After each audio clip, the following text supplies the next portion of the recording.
Hello friends, आज हम लोग लेके आए साइंस का पहला मॉडल पेपर जो आपके मैट्रिक बोर्ड परीक्षा के लिए काफ़ी इंपॉर्टेंट है। अगर आप भी इस बार मैट्रिक के बोर्ड परीक्षा देने वाले हैं तो इस वीडियो को आप शुरू से लेकर लास्ट तक ज़रूर देखिए। और इसमें हम लोग एनसीईआरटी पैटर्न, न्यू पैटर्न पर सभी प्रश्न आधारित है जो आपके आने वाले मैट्रिक बोर्ड परीक्षा के लिए काफ़ी इंपॉर्टेंट है। तो वीडियो को शुरू से लेकर लास्ट तक जरूर देखना। तो जल्दी से वीडियो को लाइक कर दिए। उससे पहले हमारे चैनल पर नए हैं तो चैनल को सब्सक्राइब करके बेल आइकन को प्रेस जरूर कर देना। और आप हमें कमेंट बॉक्स में जरूर बताना कि इनमें से आपको कितना प्रश्न पहले से मालूम था। तो देखते हैं आज का प्रश्न। तो देखिए, आज का हमारा पहला प्रश्न है कि कौन रंग है जिसका खतरे के सिग्नल में उपयोग होता है। ऑप्शन ए में है नीला रंग, बी में है बैंगनी रंग, सी में है लाल रंग और डी में है पीला रंग। तो लाल रंग का उपयोग जो होता है खतरे के सिग्नल में किया जाता है। तो हमारा ऑप्शन नंबर सी बिल्कुल सही उत्तर हो जाएगा। और आपको बता दें कि लाल रंग का तरंग दैर्ध्य सबसे अधिक होता है और इसका विचलन सबसे कम होता है। और लाल रंग बिना छितराए दूर तक ये तय करता है। अब आइए अगला प्रश्न देखते हैं।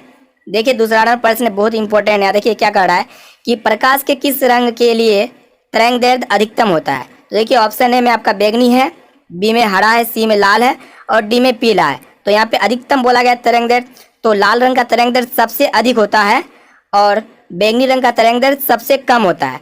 तो हमारा सही उत्तर हो जाएगा ऑप्शन नंबर सी, लाल। अब आइए अगला प्रश्न देखते हैं। देखिए, तीसरा नंबर प्रश्न ये भी मोस्ट इंपॉर्टेंट है। देखिए कि क्या कह रहा है कि निकट दृष्टि दोष दूर करने के लिए किस लेंस का व्यवहार होता है। यानी कि जिस व्यक्ति के आंख में निकट दृष्टि दोष से पीड़ित होता है तो उसे अवतल लेंस से बने चश्मे का उपयोग किया जाता है। यानी कि ऑप्शन नंबर बी हमारा बिल्कुल सही उत्तर हो जाएगा। अब आइए अगला प्रश्न देखते हैं। देखिए, चौथा नंबर प्रश्न यहाँ पे क्या कह रहा है कि किसी कुंडली का प्रतिरोध ज्ञात करने का सूत्र होता है। तो किसी भी कुंडली का प्रतिरोध ज्ञात करने का जो फॉर्मूला होता है वो आपका ऑप्शन ए में आर बराबर वी आई या फिर आर बराबर वी बटे आई और आर बराबर वी बटे आई यहाँ पे भी दिया हुआ और डी में दिया हुआ है आर बराबर वी माइनस आई। तो देखिए, वी बराबर आपका फॉर्मूला होता है वी बराबर आई आर होता है। तो यहाँ पे आपको क्या पूछ रहा है कि आर बराबर जो फॉर्मूला हो जाएगा वी बटे आई हो जाएगा, जो कि ऑप्शन नंबर बी हमारा बिल्कुल सही उत्तर हो जाएगा। अब आइए अगला प्रश्न देखते हैं। देखिए, 5 नंबर प्रश्न भी बहुत इंपॉर्टेंट है। क्या कह रहा है कि वास्तविक वस्तु का आभासी प्रतिबिंब बनता है। तो देखिए, वास्तविक वस्तु का आभासी प्रतिबिंब कौन कौन सा दर्पण में बनता है। तो ऑप्शन ए में आपका दिया हुआ है समतल दर्पण में, बी में है उत्तल दर्पण में, सी में है अवतल दर्पण में और डी में इनमें से सभी। वास्तविक वस्तु का प्रतिबिंब समतल दर्पण में भी बनता है, उत्तल दर्पण में भी बनता है और अवतल दर्पण में भी बनता है। तो हमारा सही उत्तर हो जाएगा ऑप्शन नंबर डी, इनमें से सभी। अब आइए अगला प्रश्न देखते हैं। देखिए, 6 नंबर प्रश्न है कि क्या करा है कि डायोप्टर उस लेंस की क्षमता होती है जिसकी फोकस दूरी क्या होती है। तो डायोप्टर उस लेंस की क्षमता होती है जिसकी फोकस दूरी 1 मीटर होती है। यानी कि ऑप्शन नंबर डी हमारा बिल्कुल सही उत्तर हो जाएगा, 1 मीटर। अब आइए अगला प्रश्न देखते हैं। देखिए, 7वां नंबर प्रश्न यहाँ पे क्या कह रहा है कि किसी लेंस के बाहर की ओर उभरे 2 गोलीय पृष्ठ हो तो इसे क्या कहते हैं। तो यहाँ पे किसी लेंस के बाहरी और 2 उभरे गोलीय पृष्ठ हो तो उसे हम लोग क्या कहते हैं, उत्तल लेंस कहते हैं। तो हमारा सही उत्तर हो जाएगा ऑप्शन नंबर सी, उत्तल लेंस। अब आइए अगला प्रश्न देखते हैं। देखिए, 8 नंबर प्रश्न क्या क्या कह रहा है कि धातुओं में धारावाहक होते हैं। तो ये भी बहुत इंपॉर्टेंट प्रश्न है। तो देखिए, ऑप्शन ए में आपका दिया हुआ है प्रोटॉन, बी में है मुक्त इलेक्ट्रॉन और सी में है कोड इलेक्ट्रॉन, डी में इनमें से कोई नहीं। तो धातुओं में धारावाहक क्या होते हैं, उसमें फ्री इलेक्ट्रॉन होते हैं, यानी कि मुक्त इलेक्ट्रॉन। ऑप्शन नंबर बी हमारा सही उत्तर हो जाएगा। देखिए, 9वां नंबर प्रश्न क्या कह रहा है कि परिपथ में विद्युत धारा की माप किससे की जाती है। परिपथ जो होता है सर्किट होता है उसमें इलेक्ट्रिक करंट की माप किससे की जाती है। तो परिपथ में इलेक्ट्रिक करंट की माप जो की जाती है आपका ए मीटर से की जाती है। कहीं कहीं पे आपको देखने को मिलेगा अ मीटर। ठीक है, ए मीटर या अ मीटर दोनों सेम होता है। तो हमारा सही उत्तर हो जाएगा ऑप्शन नंबर बी, ए मीटर। अब आइए अगला प्रश्न देखते हैं। देखिए, 10वां नंबर प्रश्न बहुत इंपॉर्टेंट है। क्या कह रहा है कि विद्युत फ्यूज विद्युत धारा के किस प्रभाव पर कार्य करता है। देखिए, ऑप्शन ए में आपका उसमें है, बी में है चुंबकीय, सी में रासायनिक और डी में है कोई नहीं। तो विद्युत फ्यूज विद्युत धारा के उसमें प्रभाव पर कार्य करता है। तो हमारा सही उत्तर हो जाएगा ऑप्शन नंबर ए, उसमें। देखिए, 11वां नंबर प्रश्न यहाँ पे क्या कह रहा है कि बैटरी से किस प्रकार की धारा प्राप्त होती है। तो देखिए, बैटरी से किस प्रकार की धारा प्राप्त होती है, तो दिष्ट धारा प्राप्त होती है, जिसे हम लोग कहते हैं डायरेक्ट करंट, जिसे शॉर्ट में हम लोग कहते हैं डीसी। तो हमारा सही उत्तर हो जाएगा ऑप्शन नंबर ए, दिष्ट धारा। अब देखते हैं अगला प्रश्न। देखिए, 12वां नंबर प्रश्न यहाँ क्या कह रहा है कि निम्नलिखित में से कौन जैव मात्रा ऊर्जा स्रोत का उदाहरण नहीं है। तो ये भी बहुत इंपॉर्टेंट है। देखिए, ऑप्शन ए में आपका लकड़ी है और बी में है गोबर गैस, सी में है नाभिकीय ऊर्जा और डी में है कोयला। तो यहाँ पे जैव मात्रा ऊर्जा स्रोत का उदाहरण कौन नहीं है, इनमें आपका नाभिकीय ऊर्जा हो जाएगा, यानी कि ऑप्शन नंबर सी हमारा बिल्कुल सही ऑप्शन है। अब आइए अगला प्रश्न देखते हैं। देखिए 93 प्रश्न क्या कह रहा है यहाँ पे कि इनमें से कौन नवीकरणीय ऊर्जा है। तो यहाँ पे आपको नवीकरणीय ऊर्जा पहचानना है। तो देखिए ऑप्शन है आपका कोयला है, बी में पेट्रोल है, सी में सौर ऊर्जा और डी में प्राकृतिक गैस। तो इनमें से नवीकरणीय ऊर्जा स्रोत का उदाहरण हो जाएगा सौर ऊर्जा, यानी कि सोलर एनर्जी जिसे हम लोग कहते हैं। ऑप्शन नंबर सी हमारा सही उत्तर हो जाएगा। आइए अब देखते हैं अगला प्रश्न। देखिए 14वां प्रश्न क्या कह रहा है यहाँ पे कि निम्न में कौन अवकारक है। तो यहाँ पे अवकारक आपको बताना है। तो देखिए ऑप्शन ए में आपका H2 है, बी में CO और सी में आपका दिया O2 और डी में आपका दिया हुआ है H2S। तो इनमें से अवकारक हो जाएगा आपका हाइड्रोजन, यानी कि ऑप्शन नंबर ए हमारा बिल्कुल सही उत्तर है। अब आइए अगला प्रश्न देखते हैं। देखिए 15 नंबर प्रश्न, ये भी मोस्ट इंपोर्टेंट है। अब देखिए क्या कह रहा है कि निम्नलिखित में से पीएच का कौन सा क्षारक विलयन का मान देता है, यानी कि कौन जो इनमें से पीएच का क्षारक विलयन का मान देगा। देखिए पीएच का क्षारक विलयन तब होता है जब विलयन का पीएच मान 7 से अधिक होता है। तो यहाँ पे अगर ऑप्शन में देखा जाए तो यहाँ 7 से अधिक 13 है, जो कि एक विलयन का पीएच का मान देगा। अब 7 से कम जो होता है वो विलयन आपका अम्लीय होता है और 7 के बराबर होता है वह आपका उदासीन होता है। तो यहाँ पे बोला है कि कौन क्षारक विलयन का मान देगा, तो जो 7 से अधिक होगा वही होगा, यानी कि ऑप्शन नंबर डी हमारा बिल्कुल सही उत्तर है। अब आइए अगला प्रश्न देखते हैं। देखिए 16वां प्रश्न है, ये भी मोस्ट इंपॉर्टेंट। यहाँ पे क्या कह रहा है कि निम्नलिखित में कौन सही है। तो यहाँ पे आपको सही बताना है इनमें से सही कौन है। तो देखिए यहाँ पे ऑप्शन ए में आपका Na2CO3 5H2 है और यहाँ पे आपका दिया हुआ Na2CO3 10H2 और बी में Na2CO3 7H2 और डी में आपका दिया हुआ है Na2CO3 2H2। तो यहाँ पे आपका सब में सेम है, लेकिन यहाँ पे 5 है, यहाँ 10 है और यहाँ पे 7 है और यहाँ पे 2 है।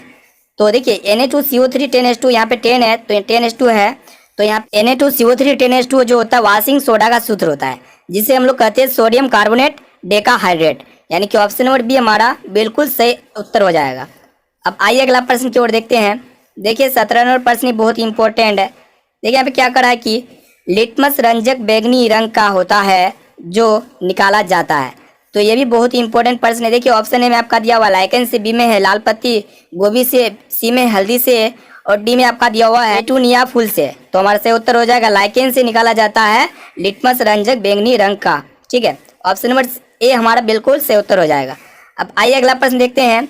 देखिए 18वां प्रश्न मोस्ट इंपॉर्टेंट है। हमें क्या करा है कि शुष्क बुझा हुआ चूना पर क्लोरीन गैस की क्रिया से कौन सा पदार्थ बनता है, यानी कि जब शुष्क बुझा हुआ चूना पर जब क्लोरीन गैस की क्रिया होता है तो इसके फलस्वरूप कौन सा पदार्थ बनता है, तो विरंजक चूर्ण बनता है, यानी कि ऑप्शन नंबर ए हमारा सही उत्तर हो जाएगा, जिसे हम लोग कहते हैं ब्लीचिंग पाउडर का रासायनिक, इसका विरंजक चूर्ण यानी कि ब्लीचिंग पाउडर का जो रासायनिक नाम होता है कैल्शियम ऑक्सी क्लोराइड होता है। और शुष्क बुझे हुए चूने पर क्लोरीन गैस प्रभावित कर उसका उत्पादन किया जाता है। ठीक है, और बता दें कि वस्त्र और कागज उद्योगों में जहाँ पे वस्त्र और कागज का फैक्ट्री है वहाँ पे विरंजक चूर्ण के रूप में उसका उपयोग किया जाता है और पेयजल जल को शुद्ध करने में भी विरंजक चूर्ण का ही उपयोग किया जाता है। तो हमारा सही उत्तर हो जाएगा ऑप्शन नंबर ए विरंजक चूर्ण। अब आइए अगला प्रश्न देखते हैं। देखिए 19 नंबर प्रश्न मोस्ट इंपॉर्टेंट है। बोला यहाँ पे कि सोडियम क्लोराइड का पीएच मान लगभग है। तो सोडियम क्लोराइड का पीएच मान 7 होता है और सोडियम क्लोराइड का विलयन जो होता है उदासीन होता है। अब आइए अगला प्रश्न देखते हैं। देखिए 20 नंबर प्रश्न यहाँ पे क्या है कि नीला थोथा का रासायनिक सूत्र है। तो यहाँ पे आपको बताना है कि नीला थोथा का रासायनिक सूत्र क्या होता है। तो देखिए ऑप्शन है आपका दिया हुआ है CuSO4 7H2, बी में है CuSO4 5H2 और सी में आपका दिया हुआ है CuSO4 4H2 और डी में है CuSO4 10H2। तो नीला थोथा का जो रासायनिक सूत्र होता है आपका CuSO4 5H2 होता है, यानी कि ऑप्शन नंबर बी हमारा सही उत्तर हो जाएगा। अब आइए अगला प्रश्न देखते हैं। देखिए इस 21 नंबर प्रश्न यहाँ पे क्या करा है कि जब सोडियम हाइड्रोक्साइड जिंक से अभिक्रिया करता है तो कौन सा उत्पाद या फिर प्रोडक्ट बनता है। तो ये भी बहुत ही इंपॉर्टेंट प्रश्न है। हम क्या यहाँ पे कराएंगे कि सोडियम हाइड्रोक्साइड को जिंक से अभिक्रिया कराएंगे, यानी कि NaOH को हम लोग जिंक से अभिक्रिया कराएंगे। ZN से जब अभिक्रिया कराते हैं तो इसके फलस्वरूप बनता है Na2ZNO2 प्लस H2। तो हमारा ऑप्शन नंबर डी सही उत्तर हो जाएगा H2O। ठीक है, अब आइए अगला प्रश्न देखते हैं। देखिए 22वां प्रश्न है। यहाँ पे क्या करा है कि पीतल है। तो यहाँ पे पीतल एक प्रकार का क्या होता है मिश्र धातु होता है और पीतल में Zn और Cu का मिश्र धातु होता है, यानी कि पीतल जो होता है Zn प्लस Cu का मिश्र धातु से बनता है। ऑप्शन नंबर सी हमारा बिल्कुल सही उत्तर हो जाएगा। अब देखिए 23वें प्रश्न यहाँ पे क्या करा है कि ब्रोमीन अधातु की अवस्था होती है, यानी कि ब्रोमीन जो है ये अधातु है, ये कौन सा अवस्था में होता है। देखिए ऑप्शन ए में आपका ठोस है, बी में है गैस और सी में है द्रव और डी में है कोई नहीं। तो ब्रोमीन अधातु जो है ये एक लिक्विड होता है, यानी कि द्रव अवस्था में पाया जाता है। तो हमारा ऑप्शन नंबर सी से उत्तर हो जाएगा द्रव। अब आइए अगला प्रश्न की ओर देखते हैं। देखिए 24वें प्रश्न यहाँ पे क्या करा है कि खाद्य पदार्थ के डिब्बे पर जिंक के बजाय टीन का लेप होता है क्योंकि, यानी कि जो खाद्य पदार्थ का डब्बा होता है उसमें जिंक के बजाय टीन का लेप होता है क्योंकि टीन के अपेक्षा जिंक महंगा होता है। नहीं, क्या टीन की अपेक्षा जिंक का गलनांक अधिक है? क्या यहाँ पे ऑप्शन नंबर सी दिया हुआ है, क्या टीन की अपेक्षा जिंक अधिक अभिक्रियाशील है? ऑप्शन डी में है टीन की अपेक्षा जिंक कम अभिक्रियाशील है, क्योंकि टीन की अपेक्षा जिंक अधिक अभिक्रियाशील है, यानी कि ऑप्शन नंबर सी हमारा बिल्कुल सही उत्तर हो जाएगा।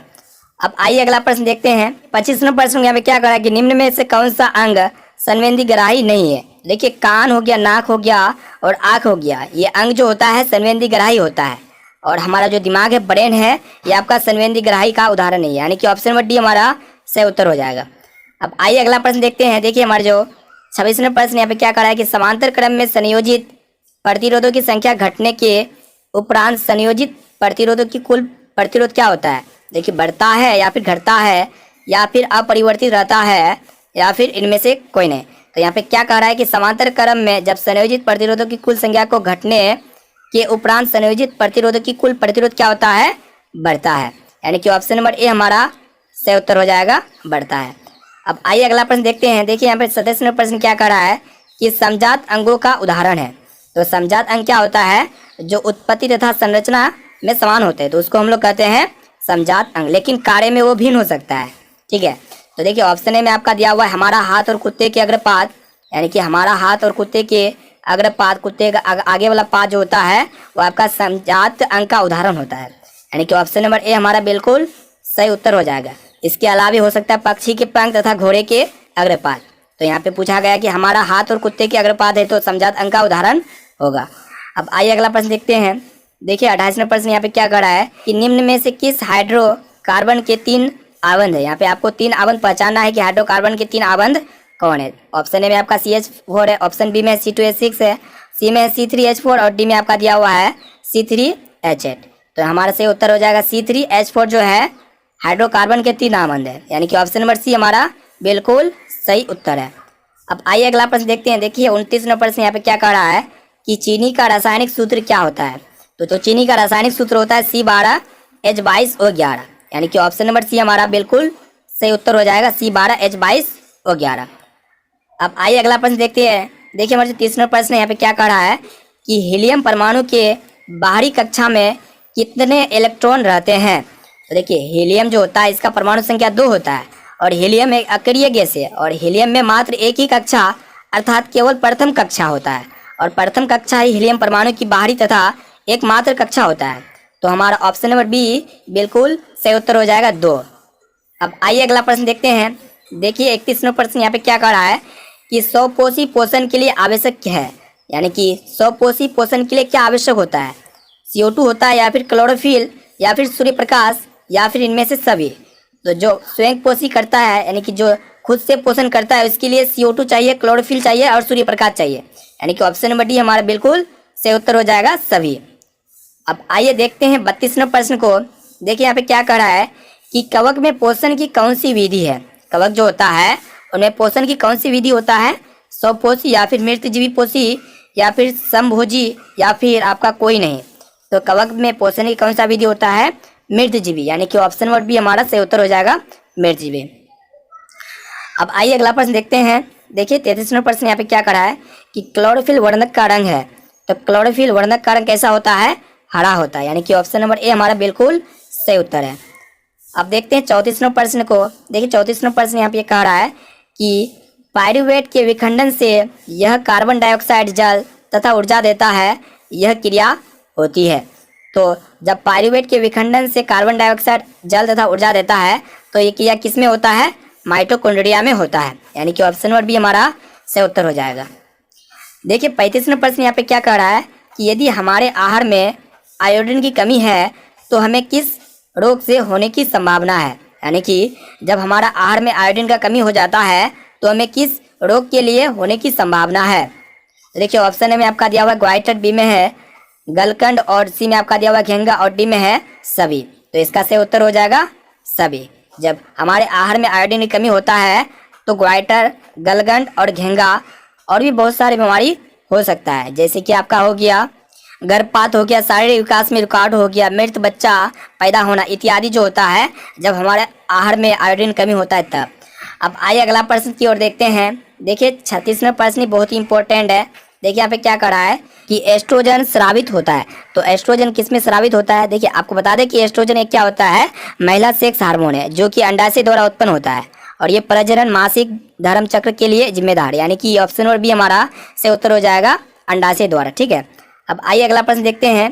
देखिए 27वां प्रश्न यहाँ पे क्या कह रहा है कि मनुष्य में ऐच्छिक गतियों का नियंत्रण किसके द्वारा होता है। यानी कि मनुष्य जो होता है ऐच्छिक गति जो होता है इसका कंट्रोल किसके द्वारा होता है। तो इसका कंट्रोल जो होता है सेरिबेरम के द्वारा होता है। यानी कि ऑप्शन नंबर बी हमारा सही उत्तर हो जाएगा सेरिब्रम। अब आइए अगला प्रश्न देखते हैं। देखिए 38वां प्रश्न यहाँ पे क्या कर रहा है कि घोंघा जो है किस समुदाय का प्राणी है।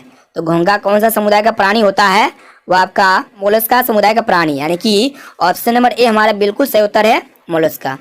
अब आइए अगला प्रश्न देखते हैं। देखिए 29वां प्रश्न यहाँ पे क्या कर रहा है कि निम्नलिखित में से कौन सा जंतु उभयलिंगी जंतु है। तो देखिए ऑप्शन में आपका दिया हुआ मानव, बी में है कबूतर और सी में है मेढक और डी में है केचुआ। तो इनमें से आपको उभयलिंगी जंतु कौन है, उभयलिंगी जंतु यानी कि केचुआ। यानी कि ऑप्शन नंबर डी हमारा बिल्कुल सही उत्तर हो जाएगा।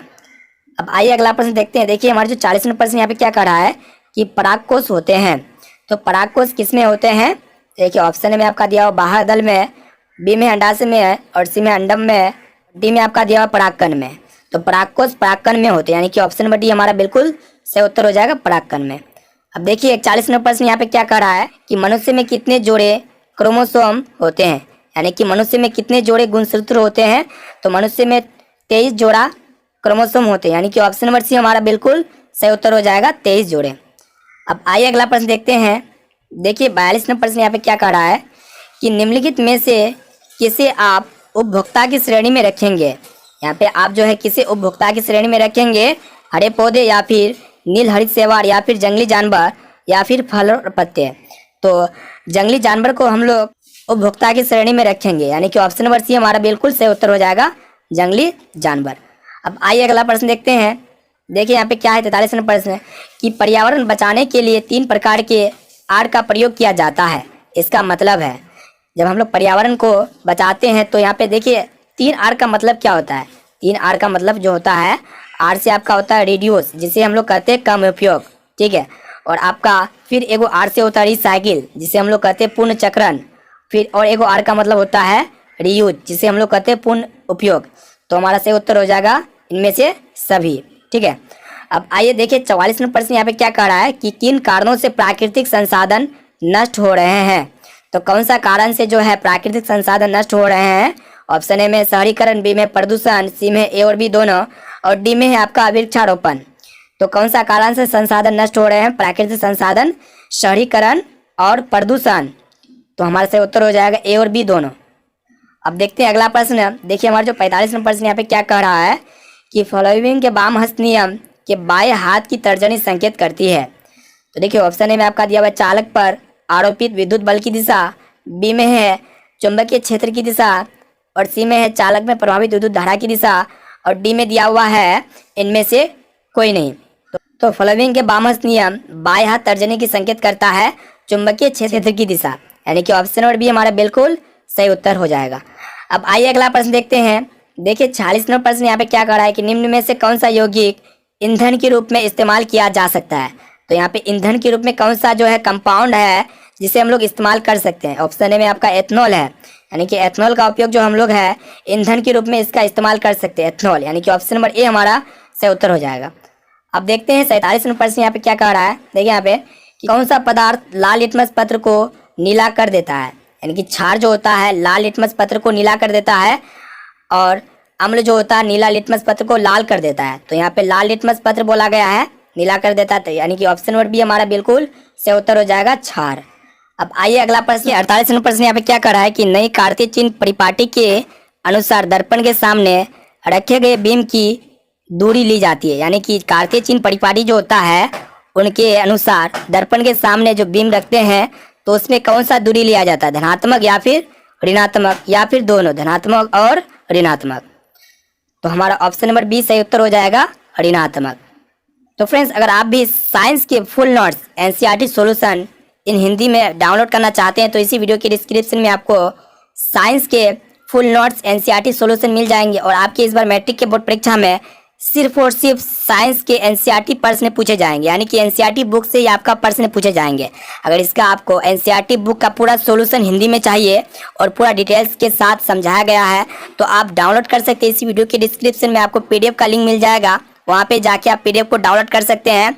फुल साइंस का कोर्स वहाँ पे बताए गए हैं। तो दोस्तों आज के लिए इतना है, फिर से मिलते हैं अगले वीडियो पे। तो वीडियो आपको कैसा लगा आप हमें कमेंट बॉक्स में जरूर बताना।